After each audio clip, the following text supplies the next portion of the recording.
Bapak, Ibu, saudara-saudari terkasih, saudara-saudari terkasih, selamat beribadah. Tetaplah semangat dan bersukacita. tetaplah semangat dan bersukacita. Salam kasih.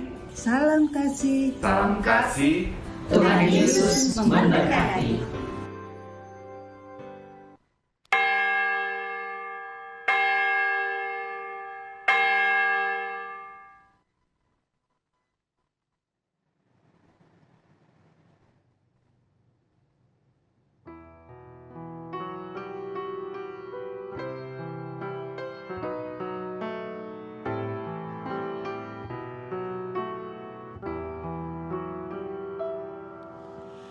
Di atas bukit yang sepi, hari yang cerah,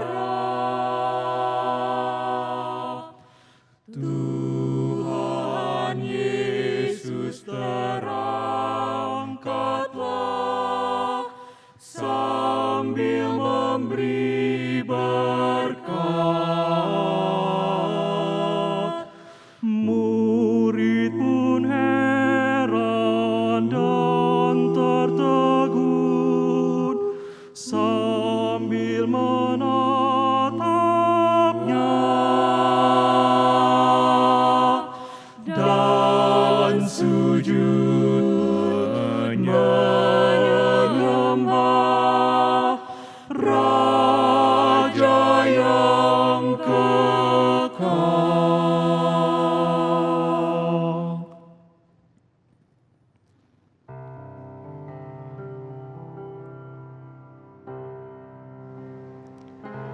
ada tertulis demikian, Mesias harus menderita dan bangkit dari antara orang mati pada hari yang ketiga. Dan lagi, dalam namanya berita tentang pertobatan dan pengampunan dosa harus disampaikan kepada segala bangsa, mulai dari Yerusalem.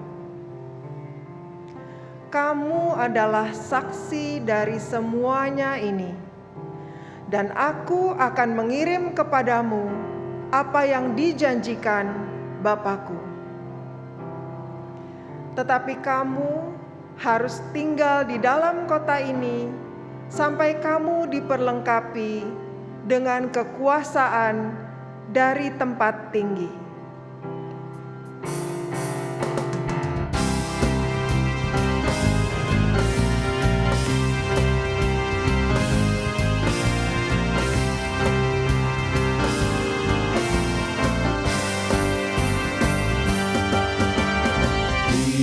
Nobatkanlah Sang Raja Penebus, bahana sorga bergema memuji Dia-Ku.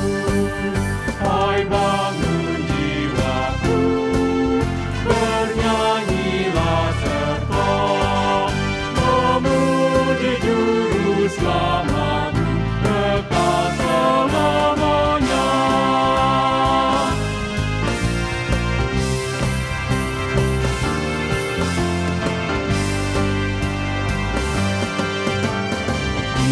Nobatkanlah Sang Raja hidupmu, Sang maut dikalahkannya demi selamat-Mu. Muliakan namanya yang mati dan menang, memberikan hidup yang kekal yang Allah mau kejar.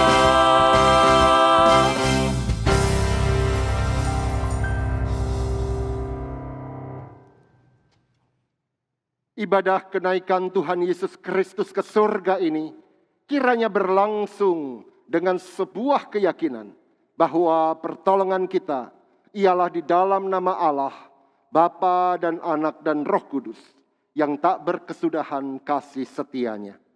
Amin.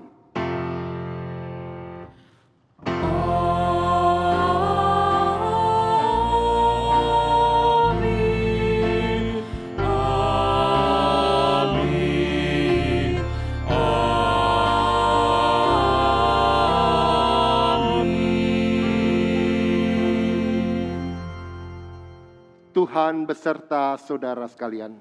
Dan beserta saudara juga. Silakan duduk.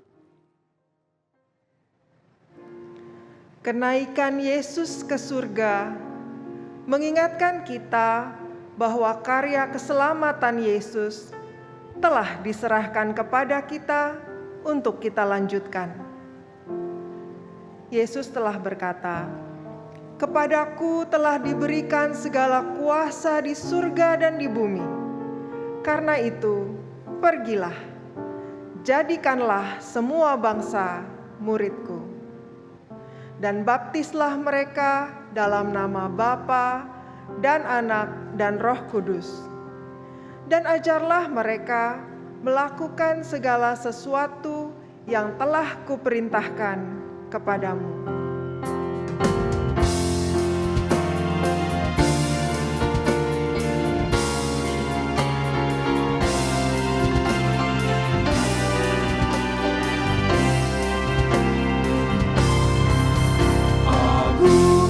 Kuasa namanya, malaikat bersujud, nobatkan Raja mulia dan puji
Mari saudaraku, kita datang bertelut di hadapan Bapa untuk mengakui segala dosa yang menghalangi relasi kita dengannya dan dengan sesama.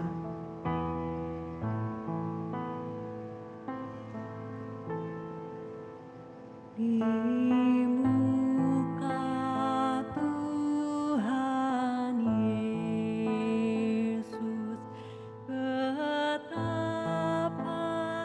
hina diriku, ku bawa dosa-dosaku di muka Tuhan Yesus. Kau menyuruh kami untuk pergi, namun kami menahan kaki kami, menahan tangan kami, membungkam mulut kami untuk menyatakan kasih Allah. Ampuni kami ya Tuhan.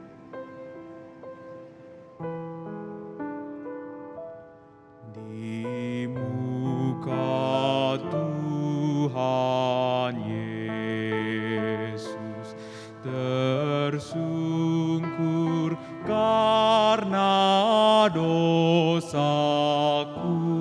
ku buka kerinduanku di muka Tuhan Yesus. Kami untuk membaptis dalam nama Bapa dan Anak dan Roh Kudus. Namun kami tak menunjukkan kesaksian dari baptisan yang sudah kami terima. Ampunilah kami ya Tuhan. Di muka Tuhan Yesus, ku insaf akan salahku, bertobat kini hatiku di muka Tuhan Yesus.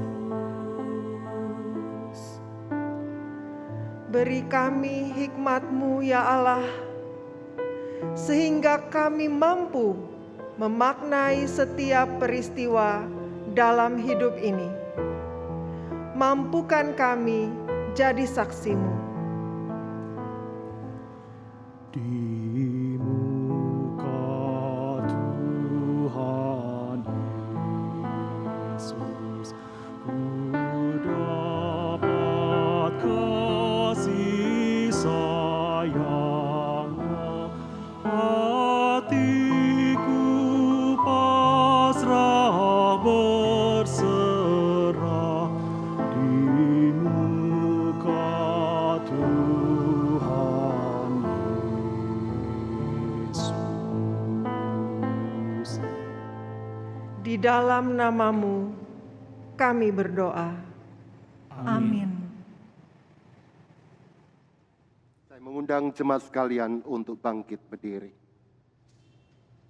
Dan dengarkanlah berita anugerah demikian. Tuhan adalah penyayang dan pengasih, panjang sabar dan berlimpah kasih setia. Tidak selalu Ia menuntut, dan tidak untuk selama-lamanya Ia mendendam. Tidak dilakukannya kepada kita setimpal dengan dosa kita, dan tidak dibalasnya kepada kita setimpal dengan kesalahan kita. Tetapi setinggi langit di atas bumi, demikian besarnya kasih setia-Nya atas orang-orang yang takut akan Dia. Sejauh timur dari barat, demikian dijauhkannya daripada kita pelanggaran kita. seperti Bapa sayang kepada anak-anaknya, demikian Tuhan sayang kepada orang-orang yang takut akan Dia. Sebab Dia sendiri tahu apa kita. Dia ingat bahwa kita ini debu. Saudaraku, demikianlah berita anugerah dari Allah. Syukur kepada Allah. Maka sebarkanlah kasih dan damai pengampunan Kristus di antara kamu. Salam damai.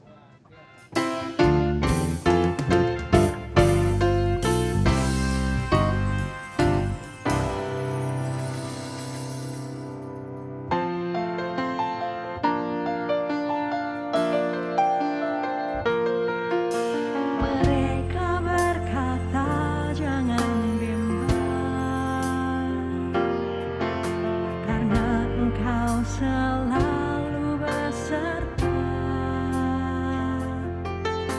Namun tangis dan derita tak menghentikannya.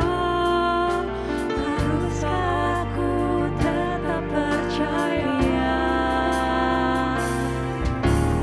Mana aku harus mencari janji setia yang Engkau beri. Karena selalu ku nanti hari demi hari, namun malam sepi yang ku dapati. Salibku ajarku mengerti, Kau hadir dalam derita dan sepi. Kasih-Mu besar dalam hidupku, Kau peluk seluruh keraguanku. Bangkitku memberi makna segala peristiwa.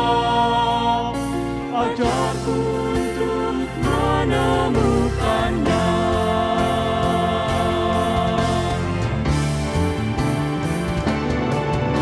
Kasih-Mu besar dalam hidupku, Kau peluk seluruh keraguanku. Bangkitku memberi makna segala peristiwa. Ajarku untuk menemukannya. Bangkitku memberi makna segala peristiwa. Ajarku untuk menemukannya.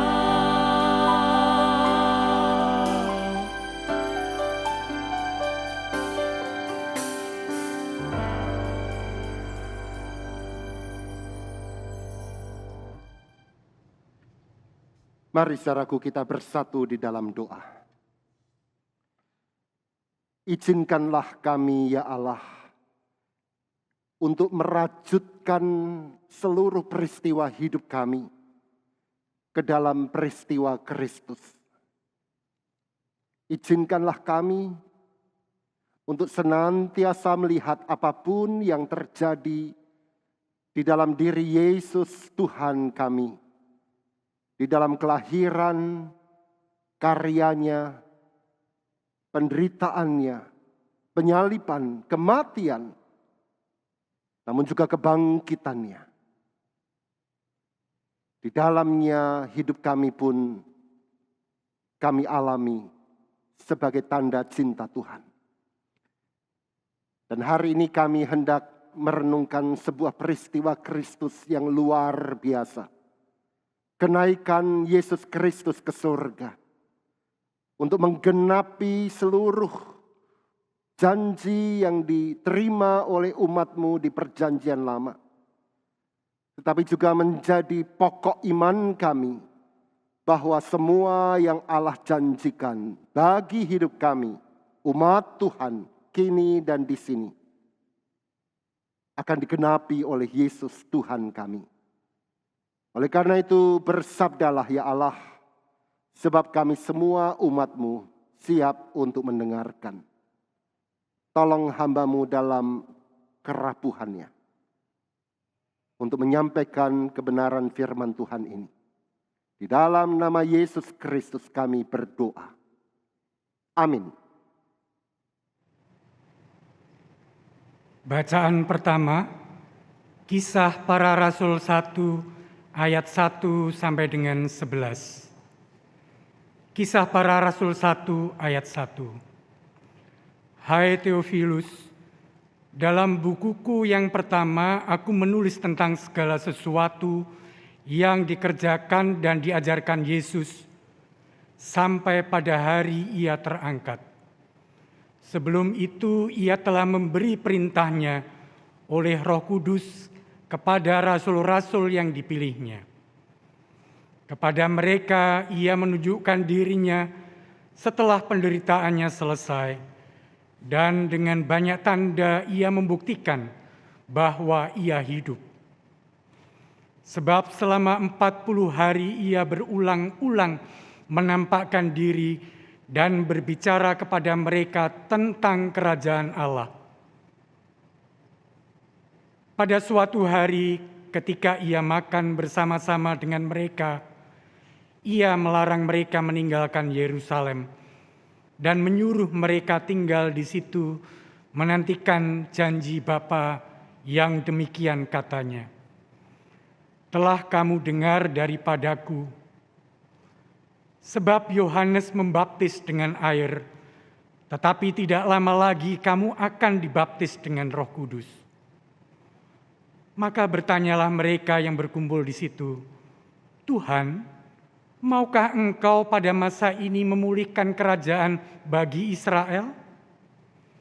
Jawabnya, Engkau tidak perlu mengetahui masa dan waktu yang ditetapkan Bapa sendiri menurut kuasanya. Tetapi kamu akan menerima kuasa kalau Roh Kudus turun ke atas kamu, dan kamu akan menjadi saksiku di Yerusalem dan di seluruh Yudea dan Samaria dan sampai ke ujung bumi. Sesudah Ia mengatakan demikian, terangkatlah Ia disaksikan oleh mereka, dan awan menutupnya dari pandangan mereka. Ketika mereka sedang menatap ke langit waktu Ia naik itu, tiba-tiba berdirilah 2 orang yang berpakaian putih dekat mereka dan berkata kepada mereka, "Hai orang-orang Galilea, mengapakah kamu berdiri melihat ke langit?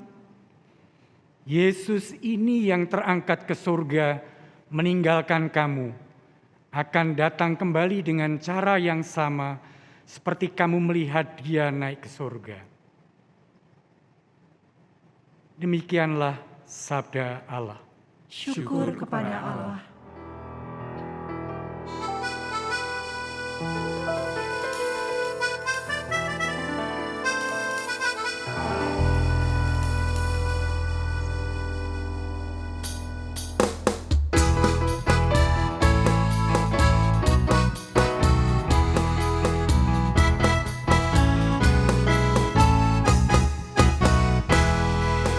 Allah telah naiklah, amin, haleluya.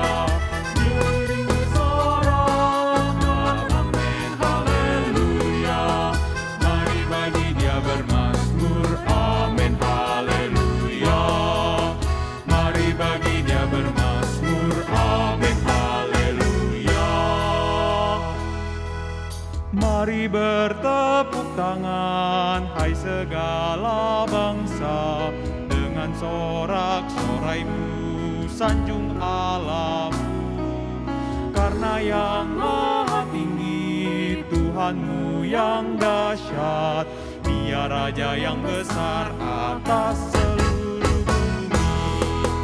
Tuhan telah naiklah, amin, haleluya. Diiringi sorakan, amin, haleluya. Mari bagi Dia bermazmur, amin, haleluya.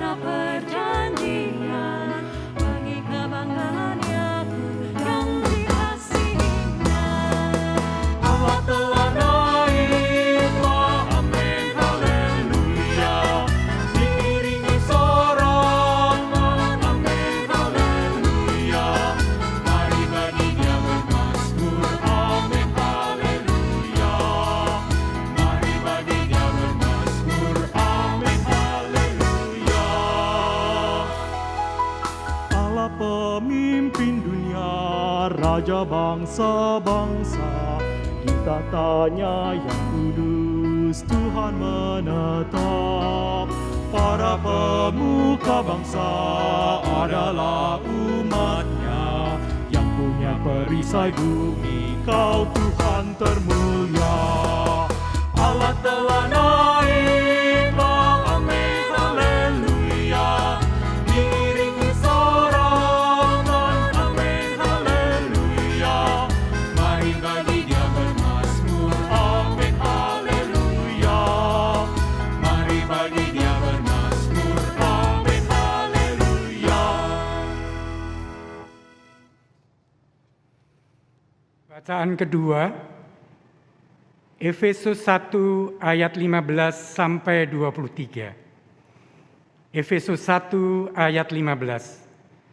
Karena itu, setelah aku mendengar tentang imanmu dalam Tuhan Yesus dan tentang kasihmu terhadap semua orang kudus, aku pun tidak berhenti mengucap syukur karena kamu, dan aku selalu mengingat kamu dalam doaku, dan meminta kepada Allah Tuhan kita Yesus Kristus, yaitu Bapa yang mulia itu, supaya Ia memberikan kepada roh hikmat dan wahyu untuk mengenal Dia dengan benar, dan supaya Ia menjadikan mata hatimu terang, agar kamu mengerti pengharapan apakah yang terkandung dalam panggilannya, betapa kayanya kemuliaan bagian yang ditentukannya bagi orang-orang kudus, dan betapa hebat kuasanya bagi kita yang percaya sesuai dengan kekuatan kuasanya, yang dikerjakannya di dalam Kristus dengan membangkitkan Dia dari antara orang mati dan mendudukkan Dia di sebelah kanannya di surga, yang jauh lebih tinggi dari segala pemerintah dan penguasa dan kekuasaan dan kerajaan dan tiap-tiap nama yang dapat disebut, bukan hanya di dunia ini saja, melainkan juga di dunia yang akan datang. Dan segala sesuatu telah diletakkannya di bawah kaki Kristus, dan Dia telah diberikannya kepada jemaat sebagai kepala segala yang ada. Jemaat yang adalah tubuhnya, yaitu kepenuhan Dia yang memenuhi semua dan segala sesuatu. Demikianlah sabda Allah. Syukur kepada Allah. Pembacaan Injil diambil dari Injil menurut Lukas, pasal yang ke-24, ayatnya yang ke-44 hingga 53. Lukas 24 ayat 44. Ia berkata kepada mereka, "Inilah perkataanku yang telah kukatakan kepadamu ketika aku masih bersama-sama dengan kamu, yakni bahwa harus digenapi semua yang ada tertulis tentang aku dalam kitab Taurat Musa dan kitab nabi-nabi dan kitab Mazmur." Lalu ia membuka pikiran mereka sehingga mereka mengerti kitab suci. Katanya kepada mereka, "Ada tertulis demikian, Mesias harus menderita dan bangkit dari antara orang mati pada hari yang ketiga. Dan lagi, dalam namanya berita tentang pertobatan dan pengampunan dosa harus disampaikan kepada segala bangsa, mulai dari Yerusalem. Kamu adalah saksi dari semuanya ini. Dan aku akan mengirim kepadamu apa yang dijanjikan Bapakku. Tetapi kamu harus tinggal di dalam kota ini sampai kamu diperlengkapi dengan kekuasaan dari tempat tinggi." Lalu Yesus membawa mereka keluar kota sampai dekat Betania. Di situ ia mengangkat tangannya dan memberkati mereka. Dan ketika ia sedang memberkati mereka, Ia berpisah dari mereka dan terangkat ke sorga. Mereka sujud menyembah kepadanya. Lalu mereka pulang ke Yerusalem dengan sangat bersuka cita. Mereka senantiasa berada di dalam bait Allah dan memuliakan Allah. Demikianlah Injil Tuhan kita Yesus Kristus. Yang berbahagia adalah mereka yang mendengarkannya, menyimpannya dalam hati, dan melakukannya di dalam kehidupan mereka dengan sepenuh hati. Haleluya.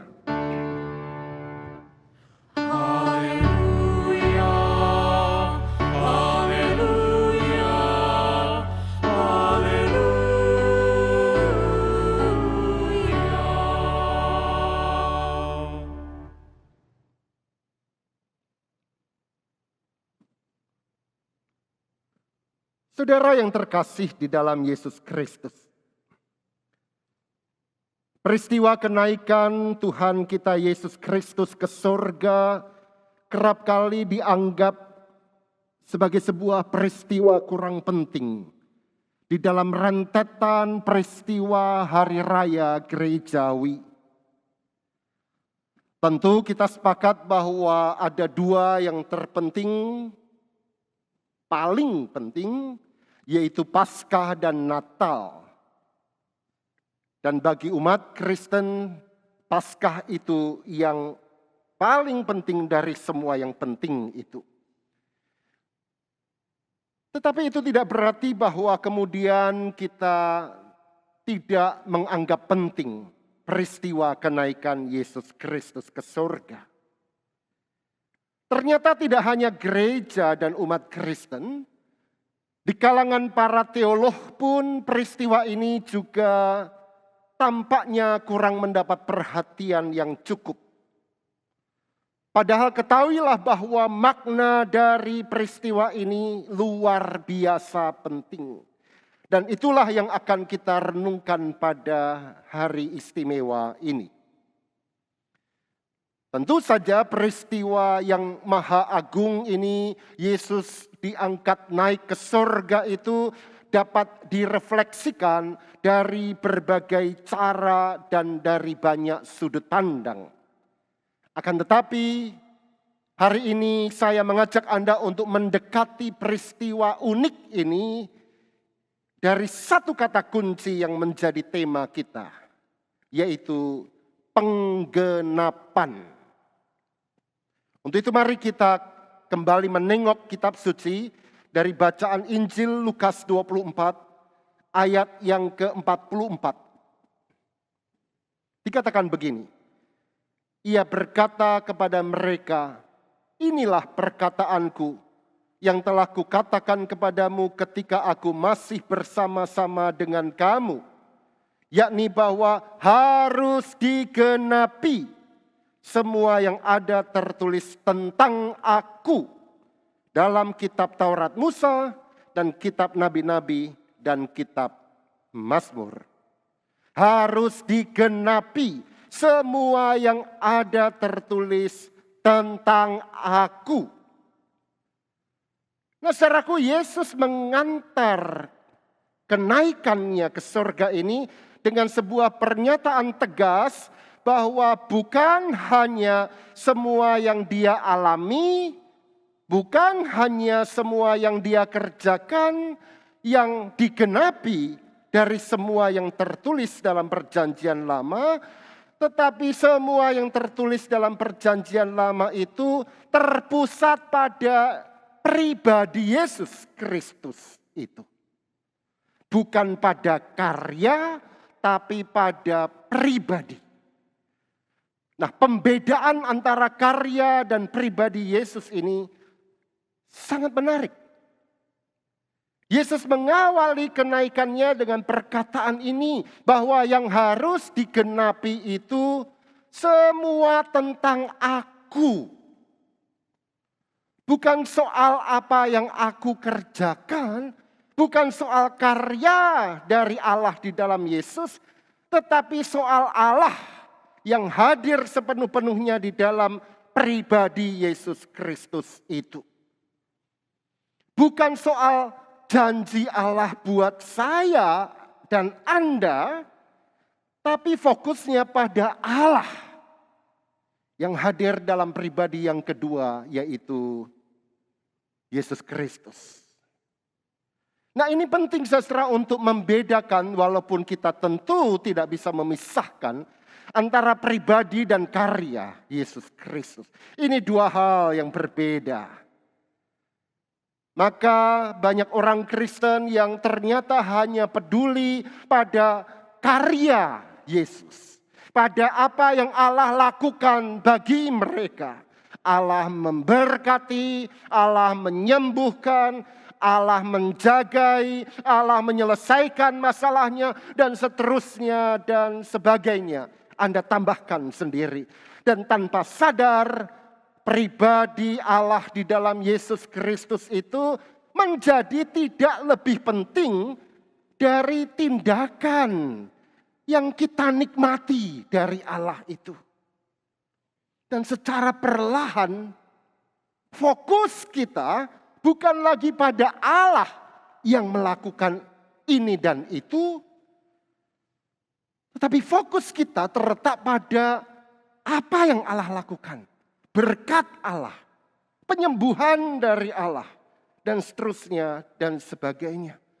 Fokus kita bukan lagi Kristus yang menyelamatkan, tapi manfaat keselamatan yang kita terima dari Kristus. Nah, semoga Anda melihat nuansa atau beda tipis yang muncul, tetapi pengaruhnya sangat besar. Kenapa besar? Karena ketika yang terjadi akhirnya tidak sesuai dengan harapan kita. Kita percaya Allah menyembuhkan, ternyata kita tidak sembuh.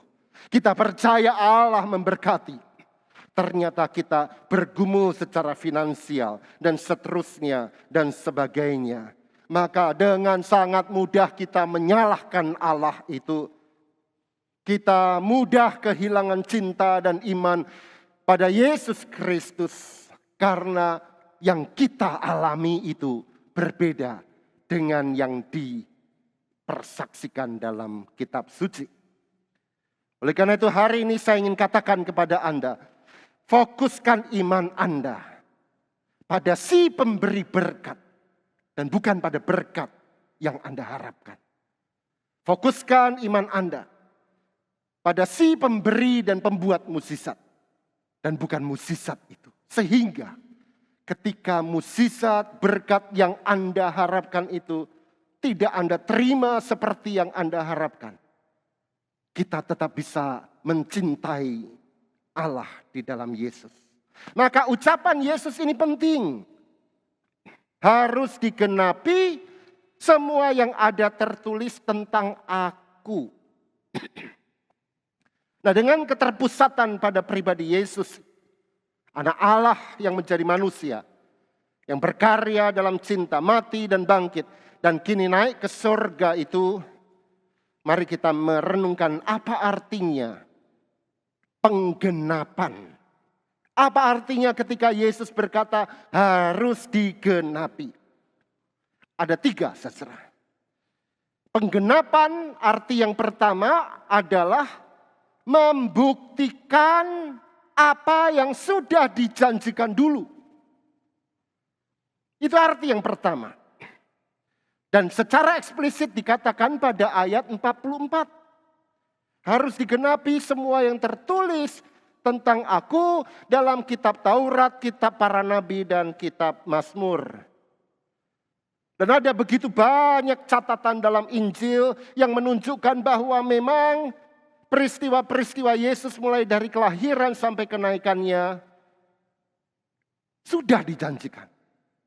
Dan kenaikan itu menutup semua penggenapan yang terjadi di dalam diri Yesus Kristus. Dan dengan itu terbuktilah bahwa yang dijanjikan Allah kepada umat perjanjian lama akan datangnya Mesias, juru selamat itu nyata di dalam Yesus Kristus. Itulah sebabnya kenapa kita umat Kristen juga menganggap bahwa perjanjian lama ini menjadi milik kita, menjadi kitab suci kita. Karena dengan membandingkan dan menyatukan perjanjian lama dan perjanjian baru, semuanya membawa kita kepada Yesus yang menggenapkan semuanya, mengutuhkan perjanjian lama dan perjanjian baru.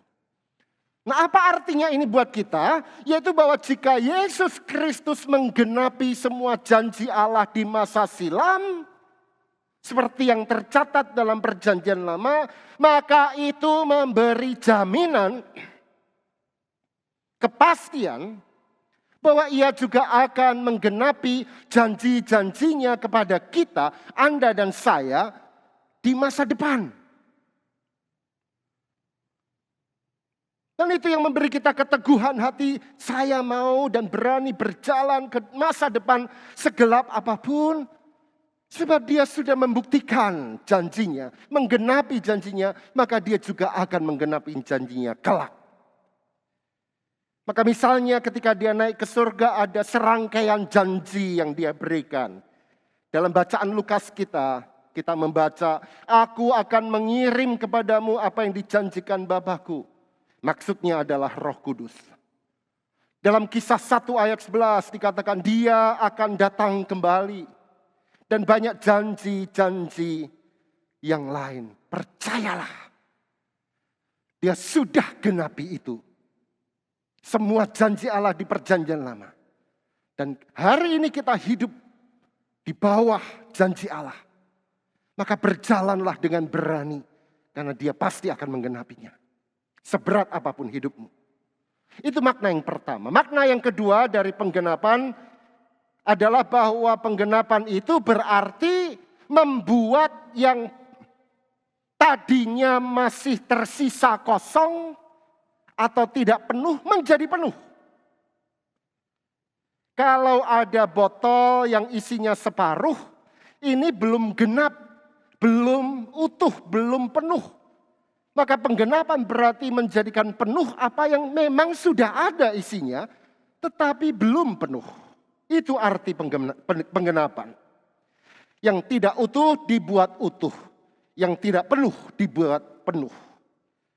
Dan dalam hidup kita ada banyak hal yang tidak penuh isinya. Tidak utuh isinya. Kita bisa menyebut misalnya kebudayaan. Adat istiadat. Masyarakat. Bahkan agama kita. Apakah semua itu baik? Baik. Ada isinya. Dan isinya kebanyakan baik. Membuat hidup kita ini memang lebih baik, lebih beradat, lebih beradab. Tetapi ketahuilah bahwa semua itu tidak penuh. Dan apa yang tidak penuh tidak bisa menyelamatkan. Maka ketika kita berkata bahwa penggenapan itu fokusnya ada pada Yesus, maka hanya di dalam Yesus sajalah semua yang tidak penuh itu dirangkul, diapresiasi, dihargai, tapi juga dipenuhi. Dalam arti itulah Yesus kemudian dikatakan memenuhi, menggenapi semua yang tidak penuh itu. Tentu saudara ada elemen-elemen yang mungkin berlawanan dengan kehendak Allah di dalam adat, masyarakat, budaya, agama. Dan ketika Yesus Kristus memenuhi semua itu, tentu elemen yang berlawanan itu akan dikritik, dilawan, harus dibuang. Dan inilah dasar kenapa orang Kristen harus memiliki sikap ganda terhadap kebudayaan, terhadap adat istiadat. Di satu sisi kita harus mengapresiasi, menghargai kebudayaan, karena memang banyak yang baik di dalamnya. Tetapi di sisi lain kita harus kritis. Sebab ada saja yang berlawanan dengan nilai Injil. Ada saja yang melawan kehendak Allah.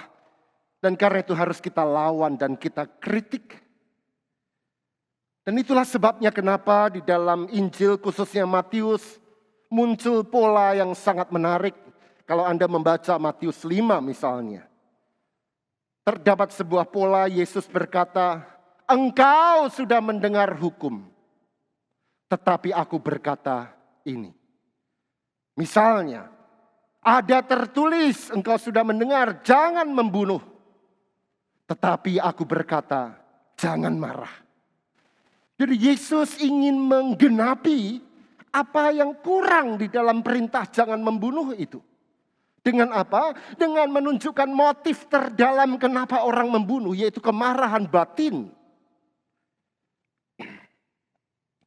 Itu sebabnya di dalam Matius 5 ayat 17, Yesus menegaskan, janganlah kamu menyangka bahwa aku datang untuk meniadakan hukum Taurat dan kitab para nabi. Aku datang bukan untuk meniadakannya, melainkan untuk menggenapinya. Maka ketahuilah saudara bahwa yang alamiah itu baik, yang kultural itu baik. Hargai semua itu sebagai tanda kebaikan Allah. Tapi apresiasi yang lebih dalam terjadi ketika Anda menghargai semua itu di dalam fokus kita pada Kristus yang melampaui semuanya dan menggenapi semuanya itu. Jadi misalnya kalau Anda seorang Jawa, seorang Batak, seorang Toraja atau suku apapun, apresiasilah budaya Anda. Tetapi juga lihatlah bagaimana semua itu berada di dalam rencana Allah untuk memperindah, mengutuhkan dan menggenapinya di dalam Kristus. Dan itu arti kedua dari kenaikan Yesus ke surga. Sebab dengan naik ke surga, dia melepaskan keterikatan budayanya sebagai seorang Yahudi. Ketahuilah Yesus adalah seorang Yahudi abad pertama. Dia melepaskan keterkaitannya dengan keyahudian abad pertama untuk kemudian di dalam Roh Kudus dia hadir di semua kebudayaan. Tanpa kenaikan Yesus, maka Yesus tidak hadir di budaya Jawa, di budaya Batak, di budaya Timor dan seterusnya dan sebagainya. Tetapi dengan kenaikan itu, Yesus menggenapi seluruh semesta ini, menawarkan kehidupan yang utuh dan penuh bagi semua kebudayaan di dalam Dia. Nah, dibaca lewat kacamata ini, maka penggenapan berarti juga seluruh alam semesta ini menjadi tanda di mana Kristus adalah Raja, hadir dengan kuasanya. Yesus tidak hanya hadir sekarang di Israel seperti pada masa itu. Tetapi dengan naik ke surga dengan kuasa Roh Kudus, dia sekarang hadir di segala waktu dan ruang. Seluruhnya utuh. Itu sebabnya dengan kenaikan ini, sejak itu tidak ada lagi satu tanah yang kudus dan yang lain kemudian tidak kudus. Dengan kenaikan kita bisa berkata bahwa Yesus menjadikan Madiun tempat lahir saya menjadi tanah yang kudus. Menjadikan Pea Raja tanah yang kudus. Menjadikan Sumba tanah yang kudus. Sebab dia bukan terikat pada Yerusalem abad pertama, tapi hadir di segala tempat dan ruang. Dan itu sebabnya kenapa kita menjadi saksi dimanapun. Lukas mengatakan, jadilah saksi sampai ke ujung dunia. Sebab sampai ke ujung dunia, Kristus hadir. Menggenapi semuanya. Saudaraku, itu arti yang kedua. Yang terakhir, yang ketiga. Penggenapan juga berarti membuat jelas dan pasti apa yang tadinya kabur. Nah, ada satu kesalahan mengenai kenaikan Yesus Kristus yang masih banyak dipahami oleh orang Kristen. Yaitu bahwa yang naik ke surga itu adalah Yesus Kristus dalam hakikat keilahiannya. Sebagai Allah sejati, dia meninggalkan kemanusiaannya di dunia ini. Dan ini pandangan yang menyesatkan. Kenapa? Pada tahun 451, di sebuah kota di daerah Turki sekarang yang bernama Kalsedon, Dilangsungkan sebuah konsili dari banyak pemimpin gereja pada saat itu. Dan di situ ditegaskan satu pokok iman Kristen yang menyatakan bahwa Yesus Kristus adalah Allah sejati dan manusia sejati. Dan kedua hakikat ini tidak terpisahkan, tidak terbagi, tapi menyatu sempurna demi keselamatan kita. Maka yang naik ke surga itu siapa? Pribadi Yesus Kristus sebagai Allah sejati dan manusia sejati. Sehingga melalui kenaikannya ke surga, teka-teki yang kabur tentang siapa dia terjawab dengan jelas. Dia Allah sejati dan manusia sejati. Menjadi gamblang melalui kenaikannya yang penuh dengan keluar biasaan itu. Dialah Allah. Tetapi di dalam pribadi yang satu itu, dialah manusia yang sama dengan Anda dan saya. Tetapi bukan hanya kepastian dan kejelasan siapa yang naik itu, yaitu Yesus Kristus, Allah dan manusia, tetapi juga kepastian yang sempurna mengenai masa depan kita, manusia-manusia ini. Nah, mungkin sebagian dari saudara pernah ingat masa-masa katekisasi dulu. Mungkin pendeta yang mengajar katekisasi Anda ada yang memakai buku Katekismus Heidelberg yang dipakai oleh GKI juga, khususnya pendeta-pendeta senior. Di dalam Katekismus Heidelberg pertanyaan 49 ditanyakan, apa manfaat kenaikan Kristus ke surga bagi kita? Dan salah satu jawabannya luar biasa. Dikatakan di sana begini, adanya daging atau tubuh kita di surga melalui daging atau tubuh Kristus menjadi jaminan yang pasti bahwa Dia sebagai kepala akan menyambut kita sebagai anggota-anggotanya. Luar biasa. Bagaimana Yesus yang naik itu adalah sekaligus Allah dan manusia, memberi jaminan bahwa ternyata tubuh manusianya itu ada di surga. Dan itu berarti ada jaminan bahwa kita manusia yang lemah, rapuh ini suatu saat juga akan ada di sana. Dan terjawab jelas semua teka-teki, apa iya pasti kita ini akan punya tempat bersama dengan Bapa surgawi? Pasti. Kalau lihatlah Dia yang naik itu bersama dengan hakikat kemanusiaannya. Sekarang kita masih menunggu dan menanti. Tetapi Dia yang di surga itu sudah membawa kemanusiaan ke hadapan Sang Bapa. Saudaraku yang terkasih, itulah 3 makna penggenapan yang sungguh menenteramkan kita, memastikan iman kita. Yang pertama, penggenapan berarti membuktikan apa yang dijanjikan. Yang kedua, penggenapan membuat penuh apa yang tadinya masih tersisa kosong.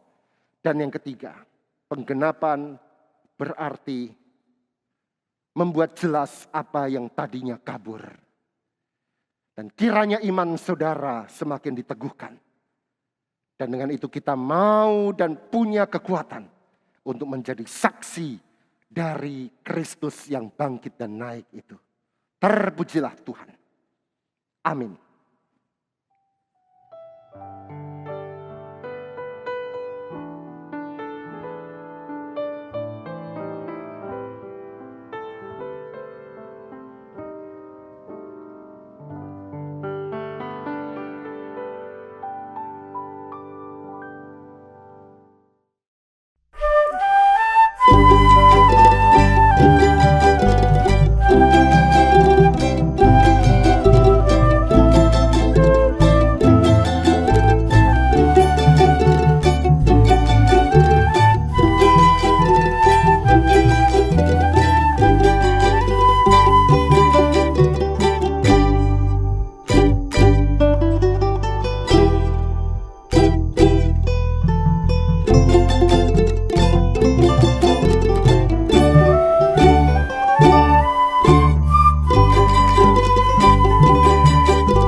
Umat Tuhan, mari kita mengikrarkan iman kita bersama-sama, menyatakan pengakuan percaya dengan mengucapkan pengakuan iman rasuli. Aku percaya kepada Allah, Bapa yang Maha Kuasa, Khalik langit dan bumi, dan kepada Yesus Kristus, Anak-Nya yang tunggal, Tuhan kita, yang dikandung dari Roh Kudus, lahir dari anak darah Maria, yang menderita sengsara di bawah pemerintahan Pontius Pilatus, disalibkan, mati dan dikuburkan, turun ke dalam kerajaan maut. Pada hari yang ketiga, bangkit pula dari antara orang mati, naik ke surga, duduk di sebelah kanan Allah, Bapa yang Maha Kuasa. Dan dari sana, Ia akan datang untuk menghakimi orang yang hidup dan yang mati. Aku percaya kepada Roh Kudus, gereja yang kudus dan am, persekutuan orang kudus, pengampunan dosa, kebangkitan orang mati, dan hidup yang kekal. Amin.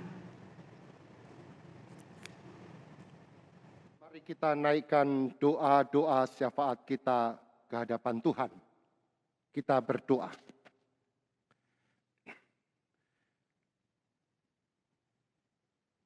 Di dalam peristiwa kenaikan Yesus Kristus yang kami peringati hari ini, izinkanlah kami membawa doa-doa kami agar Tuhan kami Yesus Kristus, juru syafaat kami itu, menghaturkannya kepada Bapa di surga.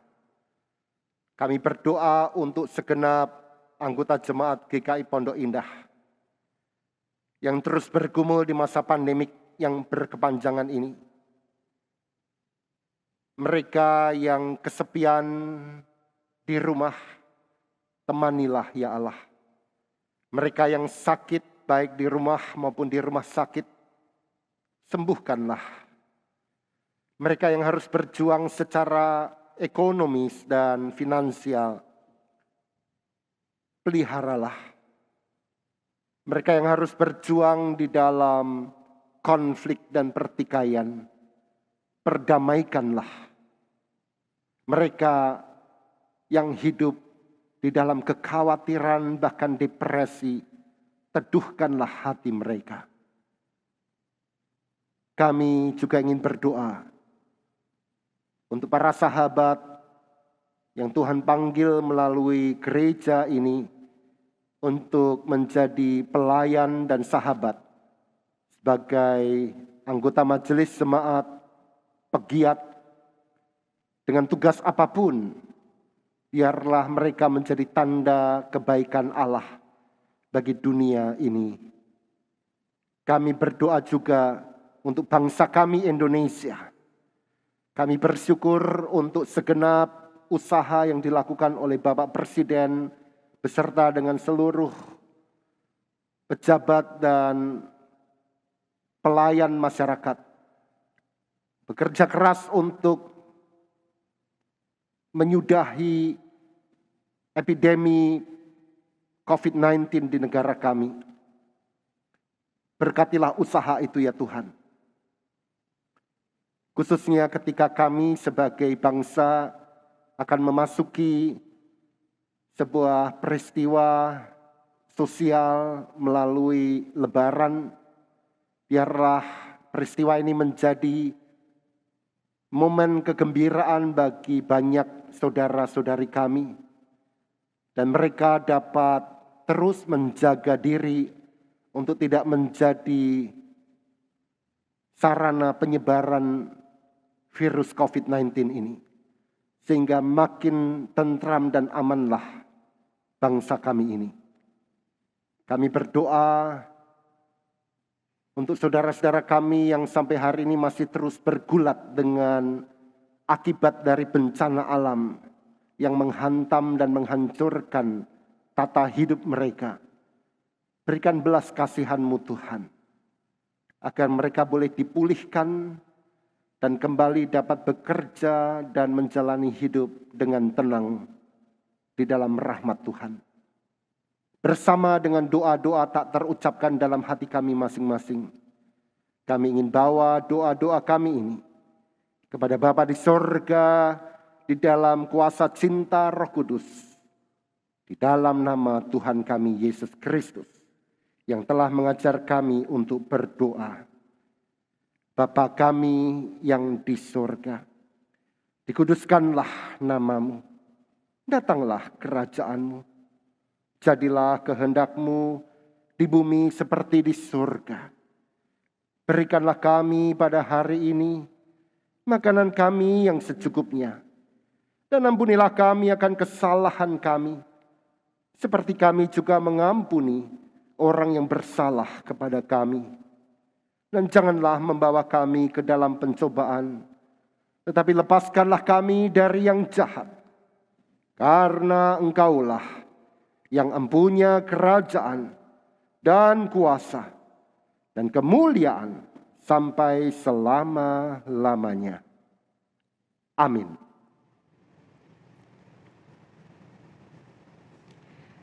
Dia telah lebih dulu mengasihimu. Maka saudaraku, sekalipun aku dapat berkata-kata dengan semua bahasa manusia dan bahasa malaikat, tetapi jika aku tidak mempunyai kasih, aku sama dengan gong yang berkumandang dan canang yang gemerincing. Mari, wujudkan bentuk kasih-Mu untuk menggenapi janji-Nya pada dunia.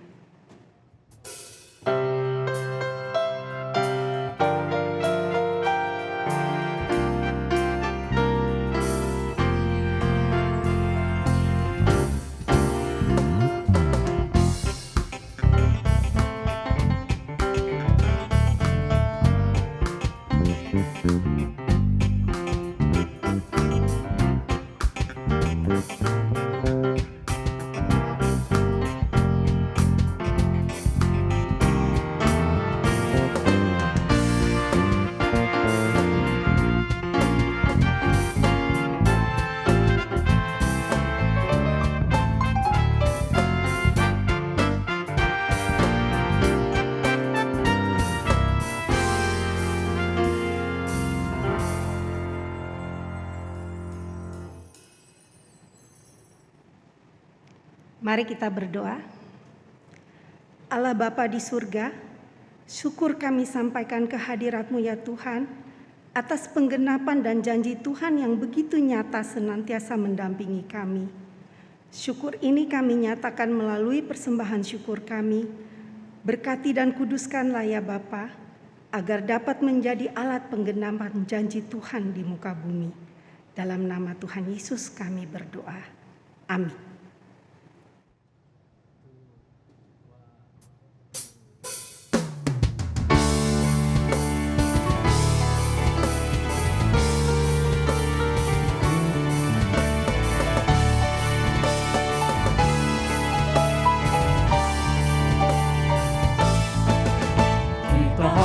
Membawa berita Allah itu kasih belas, diberikan putra tunggalnya supaya kita lepas,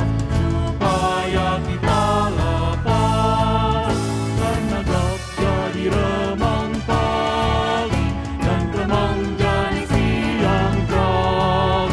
Kuasa Kristus kan nyata,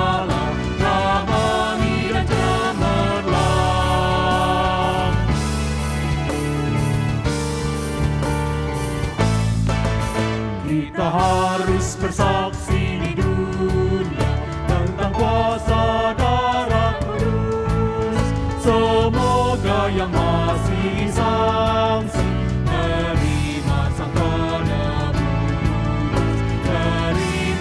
penebus, karena gelap jadi remang pagi dan remang jadi siang terang.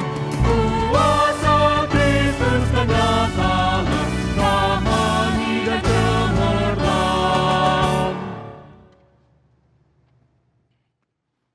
Maka pergilah dalam damai sejahtera, dalam keteguhan hati untuk melakukan perintah-Nya. Kami mengarahkan hati dan pandangan kami kepada Tuhan dan sesama. Tetaplah percaya bahwa Tuhan akan bertindak pada waktunya untuk menggenapi janji-Nya. Karena itu, Marilah kita tetap menantikan penggenapan janji-Nya dengan tekun dan setia. Kami tetap tekun dan setia menanti penggenapan janji-Nya. Terpujilah Tuhan, Kini dan selamanya. dan terimalah berkat-Nya. Kiranya Sang Bapa yang telah membangkitkan Kristus dari kematian akan membangkitkanmu untuk bersatu dengan Kristus, Putra Tunggal-Nya, saudara dan sahabat kita. Kiranya Kristus yang naik melampaui semua ciptaan dan semua kuasa, diam di dalam hatimu melalui cinta Roh Kudus. Dan kiranya Roh Kudus Tuhan dan pemberi kehidupan mengobarkan semangat hidupmu agar engkau menjadi saksi Kristus yang rendah hati. Kiranya Tritunggal Maha Kudus, Bapa, Anak, dan Roh Kudus selalu merengkuh kita saat kita berpikir dan bertutur kata, saat kita tidur dan terjaga, saat kita diam dan bertindak, saat kita tersenyum dan menangis, saat kita sehat maupun sakit, saat kita berpisah dan berjumpa. Amin.